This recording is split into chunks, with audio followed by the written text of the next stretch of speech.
Now to the American election. America votes tomorrow, their time. You'll see the results come in on Sky on Wednesday.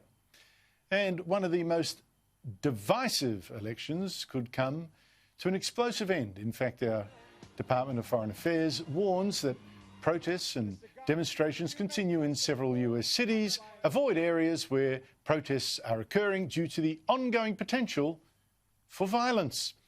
And already shops in some of the worst hit cities in America, like New York, are boarding up, preparing for riots, whoever wins. The tensions are just so high. For instance, the Biden camp now says Trump supporters menaced a Biden campaign bus, forcing the people inside, not including Joe Biden, to cancel a rally rather than keep going, although there's nothing in the footage I've seen to suggest violence at all. Meanwhile, leftist demonstrators again fought police in New York. And boy, did they abuse them. And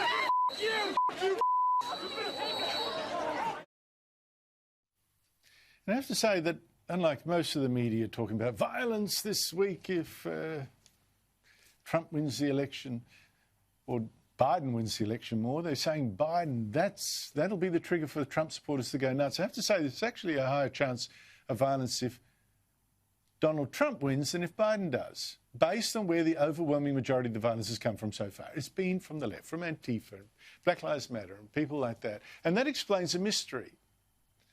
It's true that the polls suggest that Biden will win easily. Yet the size of Trump's rallies are amazing. I mean, just yesterday, overnight our time, Trump did 5 more rallies in one day in battleground states from Michigan in the north to Florida in the south. 5 in one day. And everywhere the rallies were huge. 10,000 people, 20,000 people. While Biden's rallies, well, compared to Trump's, look at the crowds. Biden's were so small that Trump supporters are drowning him out, to his frustration. We don't do things like those chumps out there with a microphone are doing, the Trump guys. Now, here's the thing that might explain why Trump could win despite all those polls. The violence and abuse from the left has been so bad for 4 years that Trump supporters are more likely to lie to pollsters or not reply at all about who they really support. Anyway, we'll soon see. Joining me earlier was Annalise Nielsen, who's been in the United States to cover this election for Sky. Annalise Nielsen, thank you so much for joining me. Annalise, the pattern continues. Monster Trump rallies and then Biden rallies where it seems that the Trump supporters outnumber the Biden supporters.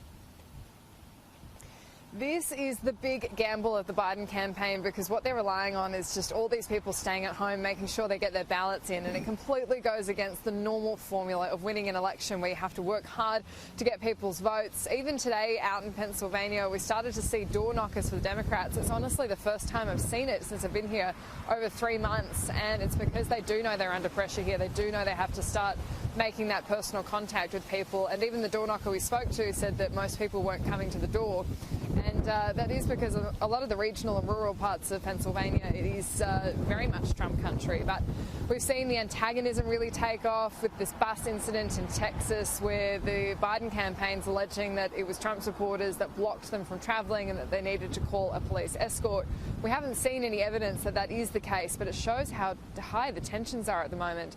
And even the Biden event we went to in Georgia, as soon as the Trump supporters found out where it was, they were absolutely inundated, well outnumbering the Biden supporters. And that's why Biden's campaign's been really secretive about its events, having them very small, not releasing any details until after they happen, really beyond that they're happening in a certain location within the state. So whether that pays off in the long run, it's going to be the big pandemic exception if it does.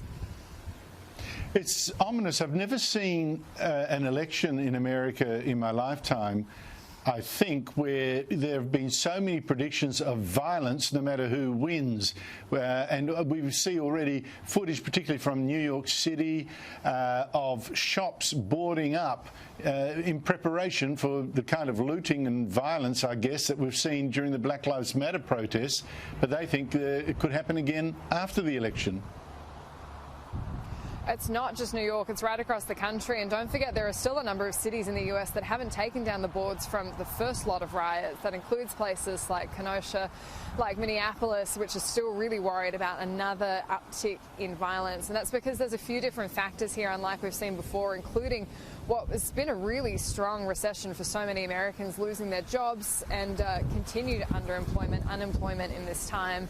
The fact they can't access the places they normally do in this time has also been really weighing on so many Americans. But really, with this pandemic, it's made a lot of people scared, and it's made them scared on both sides of the political spectrum. I've been really genuinely quite fascinated with the number of people I've met here who've said that they're bracing for violence on Tuesday, that they're staying home. And also, for the first time, I know I've spoken to you about this before, that my dad's American, so I've been coming here quite frequently since I was a child, and I've never seen this many people just openly wearing guns, just little handguns, nothing like the semi-automatics that you do see that Americans do own on occasion, and the larger guns. But it's still something you notice that they do wear them in Ubers. The Uber drivers often wear them. You see them in restaurants, people just openly carrying them. And there is that anticipation that it could get a lot worse. Quite extraordinary. And of course, both teams are already tooling up for the legal challenges after the election. Already a case in Texas launched by the Republicans to knock out some votes they think are suspect. The court has overruled them. But the teams both sides are looking to challenge every one of these massive numbers of postal votes if they think there's anything sus about them.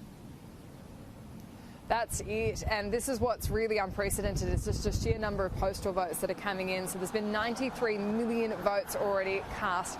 Around 50 million of those are mail-in ballots, and around 30 million plus those that have been done in person. And still outstanding, there are around 30 million mail-in ballots that haven't been returned. And when you do return them here in the US, you do get an email telling you that they've received it.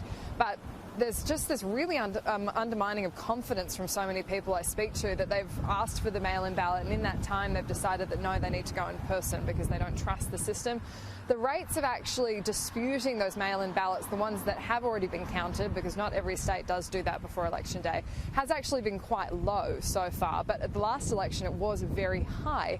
So this is going to be protracted. And here in Pennsylvania even, there's still an outstanding court appeal by the Republicans here about a 3-day extension that's been granted, that they can accept mail-in ballots 3 days after Election Day. If that's successfully appealed, and that's not going to be heard until after Election Day, that could see a number of ballots voided. And we're talking maybe 100,000 in a state that was won only by 44,000 last time. So this is why so many people are nervous for Tuesday, for Wednesday, for the weeks, months ahead, because we could see legal fights like that right across the country. And really, if it's down to the wire, we might not know a result for a very long time.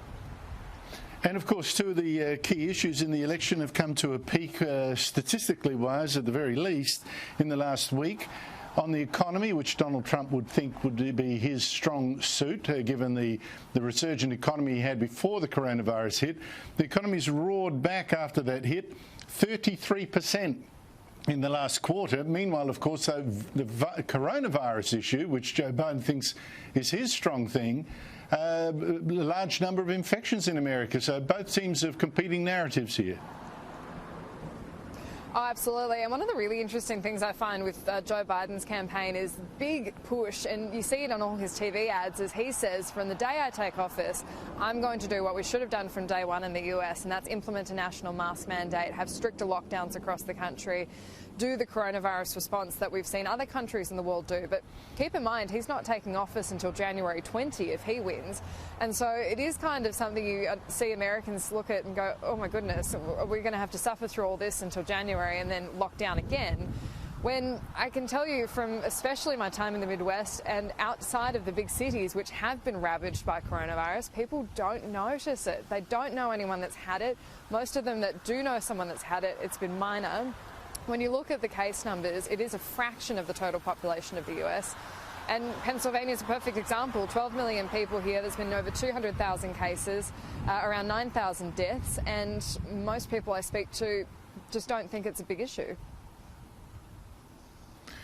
Well, it's just so fascinating. This is the election that I'm most unable to read in advance. And, well, we'll have the coverage on Sky on Wednesday. You'll be joining me that night, so I urge people to tune in on Sky for the results of this amazing election. Annalise Nielsen, thank you so much for joining me. Thanks, Andrew.